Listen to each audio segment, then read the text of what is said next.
بسم اللہ الرحمن الرحیم۔ السلام علیکم۔ حافظ ابن کثیر رحمۃ اللہ اور حافظ ابن عساکر عبداللہ بن حذافہ رضی اللہ عنہ کا واقعہ بیان کرتے ہیں کہ آپ کو رومی کافروں نے قید کر لیا اور اپنے بادشاہ کے پاس پہنچا دیا۔ بادشاہ نے آپ سے کہا کہ تم نصرانی بن جاؤ، میں تمہیں اپنے راج پاٹ میں شریک کر لیتا ہوں، اپنی شہزادی کو تمہارے نکاح میں دیتا ہوں۔ عبداللہ بن حذافہ رضی اللہ عنہ نے جواب دیا کہ یہ تو کیا، اگر تم مجھے اپنی بادشاہ دے دے اور تمام عرب کا راج بھی مجھے سونپ دے، اور یہ چاہے کہ میں ایک آنکھ چپکنے کے برابر بھی اپنے دین محمدی سے پھر جاؤں تو یہ بھی ناممکن ہے۔ بادشاہ نے کہا کہ پھر تجھے قتل کر دوں گا۔ حضرت عبداللہ بن حذافہ رضی اللہ عنہ نے جواب دیا کہ ہاں، یہ تجھے اختیار ہے۔ چنانچہ اسی وقت بادشاہ نے حکم دیا اور انہیں صلیب پر چڑھا دیا، اور تیر اندازوں نے قریب سے بحکم بادشاہ ان کے ہاتھ، پاؤں اور جسم کو چھیدنا شروع کر دیا۔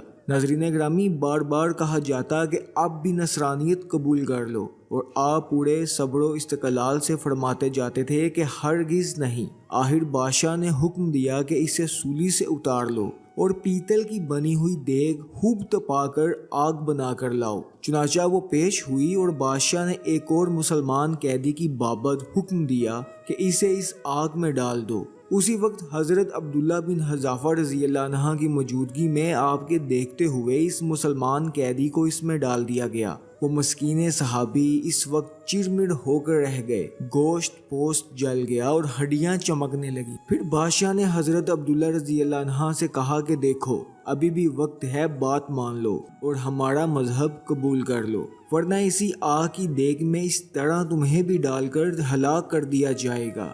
آپ نے پھر بھی اپنے ایمانی جوش سے کام لے کر فرمایا کہ ناممکن ہے کہ میں خدا کے دین کو چھوڑ دوں۔ اسی وقت بادشاہ نے حکم دیا کہ انہیں چڑھی پر چڑھا کر اس میں ڈال دو۔ جب یہ اس آگ کی دیگ میں ڈالے جانے کے لیے چڑھی پر اٹھائے گئے تو بادشاہ نے دیکھا کہ ان کی آنکھوں میں سے آنسو نکل رہے ہیں۔ اس وقت اس نے حکم دیا کہ رک جائیں اور انہیں اپنے پاس بلا لیا، اس لیے کہ اب اسے امید بن گئی تھی کہ شاید اس عذاب کو دیکھ کر اس کے خیالات بدل گئے ہوں، میری مان لے گا اور میرے مذہب کو قبول کر کر میری دمادی میں آ کر میری سلطنت کا ساجی بن جائے گا۔ لیکن بادشاہ کی یہ تمنا بے سود نکلی۔ حضرت عبداللہ رضی اللہ تعالی عنہ نے فرمایا کہ میں صرف اس وجہ سے رویا تھا کہ آج ایک ہی جان ہے جسے راہ خدا میں اس عذاب کے ساتھ قربان کر رہا ہوں۔ کاش میری روئیں روئیں میں ایک ایک جان ہوتی تو آج سب جانے راہ خدا میں اسی طرح ایک ایک کر کے فدا کر دیتا۔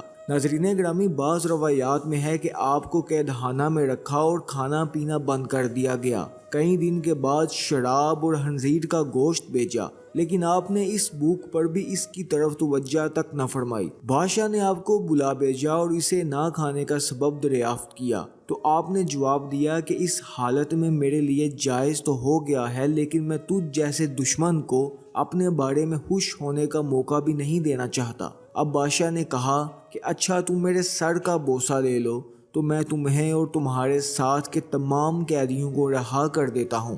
آپ نے اسے قبول فرما لیا اور اس کے سر کا بوسہ لے لیا، اور بادشاہ نے بھی اپنا وعدہ پورا کیا۔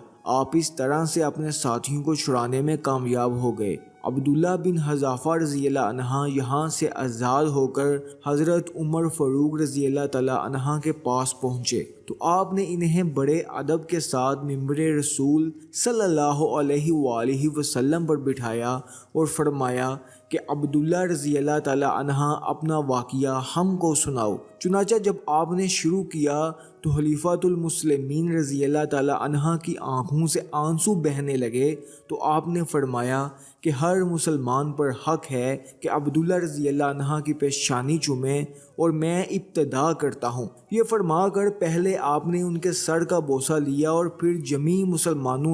پھر تمام جمیع مسلمانوں نے آپ رضی اللہ تعالی عنہ کے سر مبارک کا بوسہ لیا۔ اللہ تعالی ہمارے ایمان کو مضبوط کرے اور ہم پر اپنا فضل و کرم کرے، اور ہمارے چینل اسپیشل سٹوری ٹائم کو لازمی سبسکرائب کر دیجئے گا۔ اللہ حافظ۔